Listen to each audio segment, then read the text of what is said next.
Hello and welcome to Wonder Why. Today we are going to learn about a new hot and most debated topic, that is your Syrian civil war. Is in news not for the first time, it has been in news for almost a decade now. This is a topic which is important as from your UPSC perspective. It is important from your GS paper 2, that is your international relations and also current affairs. So let's start. What is the Syrian civil war and why is this so much in news in the current times? So before starting it, let's begin with some of the history because आपको थोड़ा सा उसका past जानना पड़ेगा in order to fully understand the Syrian civil war. And I guarantee you this thing, once you have watched this video of Syrian civil war, there isn't any video or any article that you won't be able to understand. इसमें आपको पूरी तरीके से सब कुछ समझ में आ जाएगा and कहीं पे भी आपको इससे better content in order to study the Syrian civil war आपको नहीं मिलेगा. This is what I guarantee you guys. So please watch the video till the end and let's start with some of the history. So Islam has two sects, mostly Shia and Sunni. Mostly majority Shia countries are your Iran, Iraq, Azerbaijan and Bahrain. Mostly Sunni majority countries are your Syria, Turkey, Saudi Arabia and UAE. Now these are your Sunni majority countries. Okay, you can see here in the map as well the distribution of Shia and Sunni. Turkey, Syria, Egypt, Saudi Arabia, they all are your Sunni majority countries, and Iran and Iraq are your Shia majority countries. Okay, so let's just focus on Syria for now. Syria has 74% Sunni population, 16% Shia population and 10% Alawite population. Now this is important. And 3% of Yazidis population. Now this is also important, Yazidi. Now what is this Alawites? Alawite is a group, it is a religious sect which has been, जो माना जाता है कि वो शिया religion से ही या शिया sect से ही बन के आया है. तो Alawite is considered as a branch of Shia sect only. Syria is mostly a Sunni majority country, but Syria being a Sunni majority country, it is still ruled by a Alawite ruler. मतलब majority Sunni की है but उसको जो rule कर रहा है वो अलवाइट है. मेजॉरिटी को रूल कर रहा है माइनॉरिटी. तो 1971 में आपके जो हफीज़ अल असद है, ही ग्रैब्ड दी पावर. ठीक है, कू किया था उन्होंने, छीन ली थी पावर पहले वाले प्रेसिडेंट से and he became the president.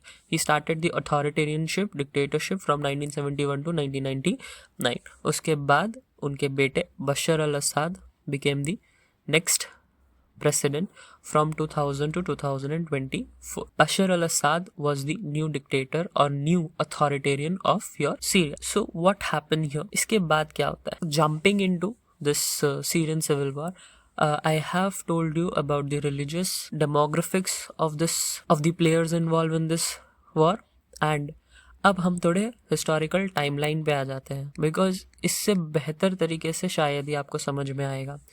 Timeline start करते हैं. तो टाइमलाइन स्टार्ट होती है आपकी 2003 से. कब से? 2003 से. 2003 में बनता है आपका AQI. AQI का मतलब होता है 2003 में AQI बनता है अलकायदा इन इराक, जो इराक से बनता है.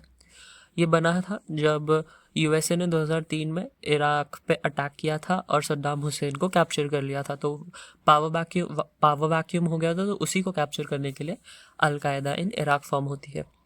अब कुछ नहीं होता है, इराक में आपकी इंस्टेबिलिटी चालू रहती है, सीरिया एकदम शांति से रहता है. बट 2011 में सीरिया में भी एक चीज़ आती है जिसको हम बोलते हैं अरब स्प्रिंग.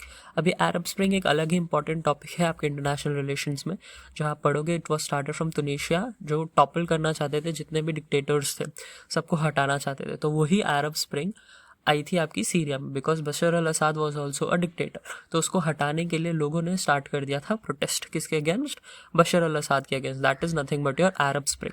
तो मार्च 2011 में अरब स्प्रिंग स्टार्टेड इन सीरिया. ना अब जैसे ही ये हुआ, बशर अल असद ने बहुत ही ब्रूटली इसको टैकल किया, बहुत लोगों की जान गई उसमें और लोग गुस्से में आ गए। पीसफुल प्रोटेस्ट था, Arab spring was a peaceful protest, but उसको जो रिएक्शन मिला दैट वॉज वेरी ब्रूटल। तो जुलाई में जो प्रोटेस्टर्स थे उन्होंने भी हथियार उठाना स्टार्ट कर दिया and they formed your free Syrian army, ठीक है, FSA, free Syrian army start कर दी। अब चालू हो गया आपके गवर्नमेंट मिलिट्रीज, गवर्नमेंट फोर्सेस में और फ्री सीरियन आर्मी में थोड़ा सा बैटल स्टार्ट हो जाता है नॉर्मल। 2012 में जैन में क्या होता है, इस चीज़ का फ़ायदा उठाते हैं आपके AQI, अलकायदा इन इराक। अब अलकायदा इन इराक से कहाँ थे, सीरिया में, और अपना एक दूसरा फ्रंट चालू करते हैं जिसको उन्होंने नाम दिया जबात अल नुसरा फ्रंट। अब तक ये इराक में थे but now they have entered into Syria, Jabhat al Nusra front 2012 में। फिर मई 2012 में कुर्द्स की अपराइजिंग होती है। अब Kurds is a different community, याद है आपको मैंने यजीदी के बारे में बताया था, इन्हीं यजीदीस को हम कुर्द्स बोलते हैं। ये कुर्द्स कम्युनिटी की अपराइजिंग स्टार्ट हो गई एंड दे सेड कि we also want Assad out and want to create our own land that is Kurdistan. तो इनका अलग से मोटिव था, एजेंडा था, वो ये लोग यहाँ पे चला रहे थे दोस्त। तो फ्री सीरियन आर्मी के बाद 2012 में सेकेंड ग्रुप जो फॉर्म होती है वो कुर्द्स की फॉर्म होती है, जो असद के और एक अलग से कंट्री बनाने की मांग करती है। अब इस चक्कर में क्या होता है, ईरान असद के सपोर्ट में आता है, क्योंकि अभी असद के पास से फ्री सीरियन आर्मी नहीं, अल नुसरा फ्रंट और कुर्द्स 3 लोगों से लड़ना था। तो उससे बचने के लिए ईरान आता है और हिजबुल्ला, ये ईरान का प्रॉक्सी है, मतलब ईरान की एक इनफॉर्मल आर्मी है जो सीरिया आती है to fight for Assad. Iran support में आता है। अब जैसे ईरान सपोर्ट में आया तो सऊदी अरेबिया रेबल्स के सपोर्ट में आ जाता है।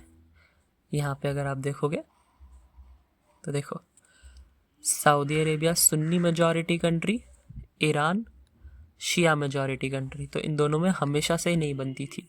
तो जैसे ईरान सीरिया के सपोर्ट में आया, सऊदी अरेबिया रेबल्स के सपोर्ट में आ गया, ठीक है। तो दोनों ने अपने अपने साइड्स चुन लिए। अब 2013 की बारी आती है। 2013 में असद ने यूज़ किया केमिकल वेपन्स और ये ग्लोबल न्यूज़ बन जाता है। अब तक ये एक नॉर्मल सा वॉर चल रहा था, बट जैसे ही केमिकल वेपन यूज़ होता है तो एक ग्लोबल न्यूज़ बन जाती है, दुनिया भर में आ जाता है कि केमिकल वेपन्स यूज़ हुए हैं। USA इन्वॉल्व हो जाता है। अब US जैसी केमिकल वेपन यूज़ हुआ तो वो असद के अगेंस्ट फाइट करना स्टार्ट कर देता। अब USA आया तो रशिया भी आ जाता है, रशिया असद के सपोर्ट में आ जाता है, नॉर्मल है, ठीक है। अब 2014 आ जाती है। 2014 जैसे ही आता है तो 2014 में 2014 is considered as a game changer for Middle East countries, because 2014 से कुछ ऐसा होता है कि सबकी नज़र अब सिर्फ मिडल ईस्ट पे ही रहेगी। 2014 में अल नुसरा फ्रंट जो है वो ब्रेक हो जाता है, उसमें से कुछ लोग चले जाते हैं और एक अपना खुद का टेररिस्ट ऑर्गेनाइजेशन फॉर्म करते हैं, that is known as your ISIS, Islamic States of Iraq and Syria. अब USA ने वाव कर लिया। अब देखो USA इन पे बहुत चिढ़ा था, ISIS पे बहुत चिढ़ा था, क्योंकि USA को बेवकूफ़ बनाया था ISIS ने। तो ISIS से बहुत ही चिढ़ मची थी USA को। तो USA ने थोड़े टाइम के लिए असद से फाइट करना स्टॉप कर दिया and they started fighting with ISIS। अब रशिया भी ISIS के खिलाफ लड़ने लगा और साथ साथ बाकी रेबल्स के भी खिलाफ लड़ने लगा, जिसको सपोर्ट मिल रहा था USA का। अब 2015 आता है। 2015 जैसे ही आता है तो now Turkey will start fighting against Kurds. अब कुर्द से टर्की क्यों फाइट कर रहा है, बिकॉज कुर्द्स के कुछ पॉपुलेशन आपके टर्की में भी रहते हैं, तो वो कुर्दिस्तान बनाना चाहते हैं। तो जितने भी टेरिटरीज है जहाँ पे कुर्द्स रहते हैं वो चाहते हैं कि हमारी खुद की एक कंट्री हो। तो वो चाहते हैं कि टर्की में भी वो कुर्द्स को निकालना चाहते हैं टर्की से भी, और टर्की नहीं चाहता है कि उनके कंट्री में ये लड़ाई एक्सपांड हो।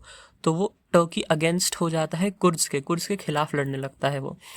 USA 2015 में यहाँ से बाहर निकल जाता है, बोलता है कि अब हमें इसमें पढ़ना ही नहीं है।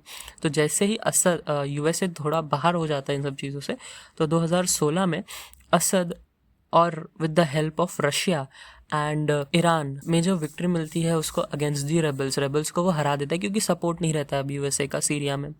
2017 की बात आती है। 2017 में एसडीएफ का मतलब सीरियन डेमोक्रेटिक फोर्स, ये कुछ नहीं है, ये आपकी कुर्द्स की फोर्स है आपके एसडीएफ। अब एसडीएफ को पूरा सपोर्ट था आपके यूएसए का, यूएसए फुल सपोर्ट कर रहा था आपके एसडीएफ को। अब एसडीएफ यूएसए के सपोर्ट से एसडीएफ ने आईसिस को हरा देता है, आईसिस को पूरी तरीके से ख़त्म करता है। सिर्फ एसडीएफ नहीं, बहुत सारे लोग हैं, बट फोर फ्रंट पे हमेशा एसडीएफ रहता था। फिर 2017 में ही क्या होता है, अल नुसरा फ्रंट अपना नाम बदल लेता है हयात तहरीर अल शाम में, दैट इज़ HTS। तो अल नुसरा फ्रंट का नाम नया हो जाता है, STS नाम हो जाता है, HTS। फिर 2021 से 2023 में एकदम शांत रहता है, कोई वॉर नहीं होती, कुछ नहीं होता है, सब छोटे मोटे वो होते रहते हैं, बट कुछ बड़ा नहीं होता है, सब पीसफुली चलने लगता है। इस टाइम पे असद क्या करता है, अपनी स्ट्रैटेजीज चेंज करना लगता है। असद अब तक ईरान और रशिया के सपोर्ट में जी रहा था, बट अब उसने बोला कि हमें डाइवर्सिफाई करना पड़ेगा, and he started meeting with Saudi Arabia and UAE।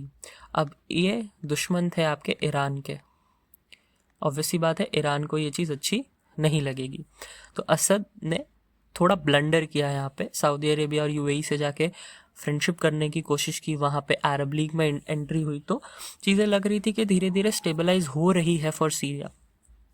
2022 में अगर आपको याद होगा तो रशिया ने इन्वेड कर दिया था यूक्रेन पे। तो रशिया अब सिर्फ सीरिया पे इन्वॉल्व नहीं है, आपके यूक्रेन में भी इन्वॉल्व हो चुका था। 2023 में इजराइल और ईरान कॉन्फ्लिक्ट स्टार्ट हो गया था, अगर आपको याद होगा तो 7 अक्टूबर का अटैक हुआ था, हमस ने किया था इजराइल पे। Hamas is nothing but again a proxy of your Iran only. तो ईरान इनडायरेक्टली डायरेक्टली इन्वॉल्व हो जाता है इजराइल के साथ कॉन्फ्लिक्ट में। फिर वो भी सीरिया में अकेला नहीं है, उसके लिए इजराइल भी, अभी इजराइल के साथ भी उसको लड़ना है। तो 2024 की बात आती है, अभी ये साल की 2024 में असद और टर्की के बीच में थोड़ी सी कहासुनी हो जाती है, बिकॉज टर्की को चाहिए कि जितने भी रेफ्यूजी तुम्हारे आए हैं, सीरियन रेफ्यूजी जितने भी टर्की में आए हैं, तो वो असद वापस ले ले, क्योंकि वॉर के टाइम पे बहुत सारे लोग भाग गए थे टर्की में। तो टर्की को चाहिए कि अब तुम वापस लो, बट असद ने साफ मना कर दिया। असद ने बोला कि नहीं, मुझे नहीं चाहिए। और इसमें थोड़ा उनका हीटेड डिबेट हो जाती है इन सब चीज़ों को लेकर, और इन सब चीज़ों से ही एस्केलेशन बढ़ते जाता है, और आज के दिन आपका जो असद है, असद की जो रजीम है, वो पूरी तरीके से ख़त्म हो जाती है। तो this is the timeline of how Syrian civil war has progressed and what is the current situation. अगर आप यहाँ पे देखोगे तो 2017 की अगर हम बात करें तो 2017 में जब वॉर ख़त्म हुई थी, वॉर ब्रेक हुई थी, तो कुछ इस तरीके से सीरिया का हाल था।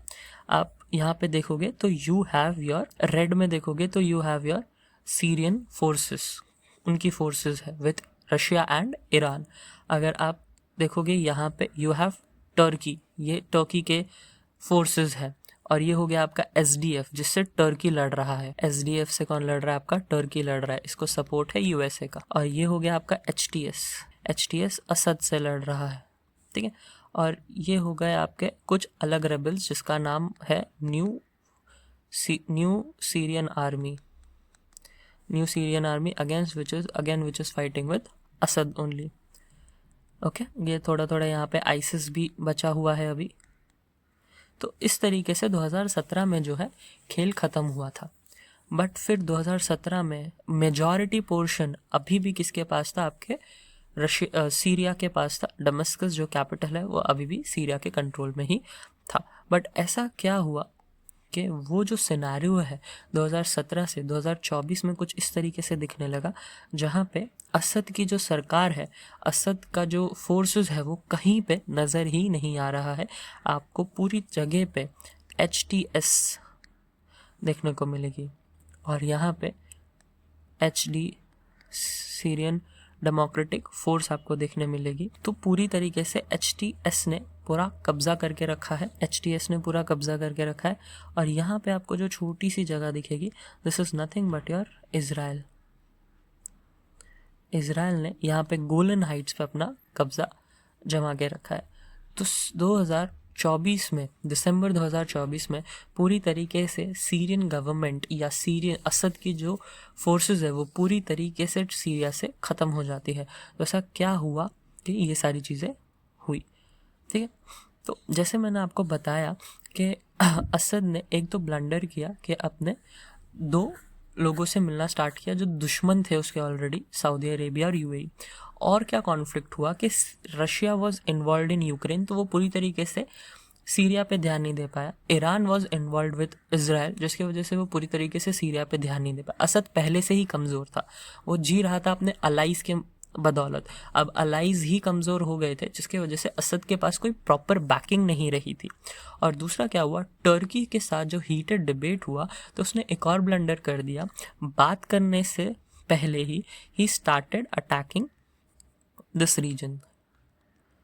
असद स्टार्टेड अटैकिंग ये वाले रीजन्स जो आपके टर्की के आजू बाजू वाले रीजन्स थे, ताकि और फोर्सेस जो लोग थे वो भाग भाग के कहाँ चले गए, टर्की में चले गए। तो टर्की इससे और ज़्यादा गुस्सा हो गया था और इन सब का रिएक्शन ये हुआ कि एचटीएस जो है, एचटीएस ने धीरे धीरे इस पूरे रीजन को अपने अंदर कैप्चर कर लिया। एक और बात बता दूं, एचटीएस है उसको सपोर्ट है टर्की का, ठीक है। तो टर्की बैक्ड ग्रुप है आपका एचटीएस। तो this is the reason why now Assad has been fled from his own country. Now you might be thinking इसमें इतना confusing क्या था, एकदम ये नॉर्मल चीज़ थी, बट एक्चुअली जितना नॉर्मल दिख रहा है वो इतना नॉर्मल है नहीं। Syrian civil war is very confusing because समझ ही नहीं आता है हु इज़ फाइटिंग हुम। बहुत ही कंफ्यूजिंग है, अलाइज ही एक दूसरे के दुश्मन बन रहे, दोस्त ही एक दूसरे के दुश्मन है, एक तरफ एक साथ है, एक तरफ एक दूसरे के अगेंस्ट है। तो काफ़ी कंफ्यूजिंग है। अगर आपको जानना है तो मैं उसका थोड़ा सा आपको अंडरस्टैंडिंग दे देता हूँ कि क्या हो रहा है। So this is your Asad की सरकार। यहाँ पे आपका एचटीएस है इडलिब में, अलेप्पो में आपका फ्री सीरियन आर्मी है, उधर बॉर्डर्स पे आपके टर्किश फोर्सेस है, बाकी नीचे आपका सीरियन डेमोक्रेटिक फोर्सेस है, नीचे आपका न्यू सीरियन आर्मी है, और यहाँ पे आपका इजराइल के इधर गोलन हाइट्स है, और बीच में आपका असद है और थोड़ा थोड़ा आइसिस है। तो अब होता क्या है, ध्यान से सुनना। What happens is your Turkey is fighting against SDF, your Assad is fighting against SDF, because दोनों को नहीं चाहिए कि वो हमसे अलग हो, ठीक है। USA is supporting HDF, USA support कर रहा है किसको, SDF को सपोर्ट कर रहा है USA। नाउ टर्की बोल रहा है कि हम दोनों दोस्त हैं, नेटो तो हमारा दोस्त होके तो हमारे दुश्मन को क्यों सपोर्ट कर रहा है, ठीक है। एक तरफ टर्की और यूएसए दोनों दुश्मन बन गए एचडीएफ के इश्यूज में, बट जब असद की बात आती तो दोनों दोस्त हैं, दोनों असद को निकालना चाहते हैं। आइसिस की बात आती है तो टर्की आइसिस से कोई लेना देना नहीं रखना चाहता, यूएसए आइसिस के अगेंस्ट है। तो काफ़ी कंफ्यूजिंग है। यूएसए सऊदी अरेबिया को बोल रहा है कि वाई आर यू फंडिंग, आप फंड क्यों कर रहे हो रेबल्स को, इन सब चीज़ों को। अब ये जो सऊदी अरेबिया है वो सारे जितने भी फोर्सेस है, जितने भी रेबल्स है, सबको पैसे प्रोवाइड करता है आइसिस को छोड़ के। तो यूएसए उसके अगेंस्ट है कि आप उसको क्यों सपोर्ट करो ना। Saudi Arabia and Turkey are both supporting HTS, and USA दोनों के अगेंस्ट है कि आप एचटीएस को क्यों सपोर्ट कर रहे हो, वो टेररिस्ट ऑर्गेनाइजेशन है। यूएसए ने एचटीएस को एक टेररिस्ट ऑर्गेनाइजेशन घोषित करके रखा है, बट टर्की और सऊदी अरेबिया उसको सपोर्ट कर रहे हैं। Now Iran is supporting Assad and Russia is also supporting Assad. They are fighting with everyone, चाहे वो आपके फ्री सीरियन आर्मी हो, एसडीएफ हो, एचटीएस हो, सब इजराइल हो, सबके अगेंस्ट लड़ रहे हैं, आइसिस हो, सबके अगेंस्ट लड़ रहे हैं। बट ये दोनों भी आपस में लड़ रहे हैं बिकॉज दोनों को चाहिए कि जो सीरिया है, सीरिया पे ज़्यादा हेजिमोनी हमारी होनी चाहिए, तो इन दोनों का भी अलग से चल रहा है। अब असद को चाहिए था कि ये दोनों ही ना रहे, इसीलिए वो चला गया आपके सऊदी अरेबिया से मिलने, आपके यूएई से मिलने, ये सुनो। तो ये सारे के सारे एक दूसरे के खिलाफ लड़ रहे, एक दूसरे के अगेंस्ट है, कोई भी एक दूसरे का साथ नहीं दे रहा है ना। ये तो हमने सिर्फ मेजर प्लेयर्स की बात की है, अगर आप देखने जाओगे तो छोटे छोटे प्लेयर्स भी इसमें बहुत ज़्यादा इन्वॉल्व्ड है। यहाँ पे आप असद को देख सकते हो, किससे लड़ रहा है, कौन उसका बैकिंग है।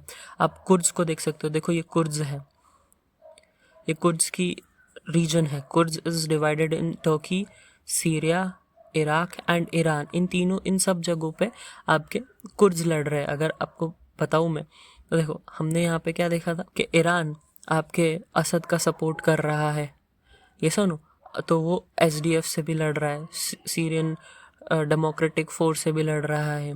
तो और इस चीज़ में टर्की का साथ दे रहा है, तो टर्की और ये साथ है, तो रशिया गुस्सा हो रहा है कि आप टर्की का साथ क्यों दे रहे हो। तो काफ़ी मिक्सिंग है इन सब चीज़ों में, एक एक टॉपिक को लेके सब आपस में डिवाइडेड है, सब एक दूसरे के साथ लड़ रहे हैं, क्योंकि ना टर्की चाहता है, ना असद चाहता है, ना ही ईरान चाहता है, इराक चाहता है कि आपका जो कुर्दिस्तान है वो बने। ये है आपका कुर्दिस्तान,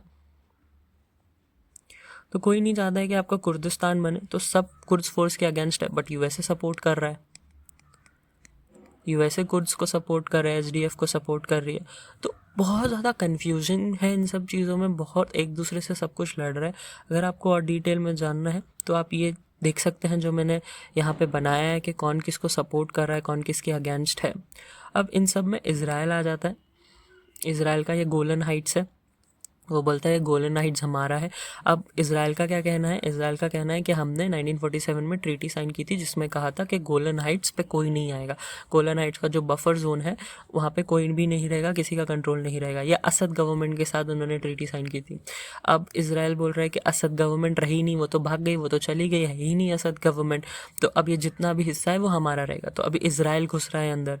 तो बहुत ही ज़्यादा यहाँ पे आगे क्या होने वाला है, ये जो सीरिया है, सीरिया में जो आपके फोर्सेस है, जो आपका अभी एक वैक्यूम ऑफ पावर हो गया। अब तक असर था तो कोई वैक्यूम नहीं था पावर का, अब एक वैक्यूम ऑफ पावर हो गया, तो सब उस पावर को कैप्चर करने के लिए भागेंगे, चाहे वो STS हो, SDF हो, फ्री सीरियन आर्मी हो, सारे आपके एक दूसरे से लड़ेंगे ताकि जो जो एपिटोम है पावर का उसको वो कैप्चर कर सके। उसमें ये बड़े प्लेयर्स भी इन्वॉल्व है, ये बड़े प्लेयर्स अपना इन्फ्लुएंस पोर्ट्रे करने की कोशिश करेंगे। तो ये जो खिचड़ी है अभी रिजॉल्व नहीं होने वाली, ये और पकने वाली है, ये और जलने वाली है। तो इन सब चीज़ों पे ध्यान रखो। इसके आई होप आपको समझ में आया होगा जो भी मैंने यहाँ पे एक्सप्लेन करने की कोशिश की है। अगर आपको नहीं समझ में आया तो कुछ भी टॉपिक्स में आपको अगर डाउट है तो प्लीज़ कमेंट करो मुझे, एंड लाइक करो और प्लीज़ शेयर करो। Thank you so much.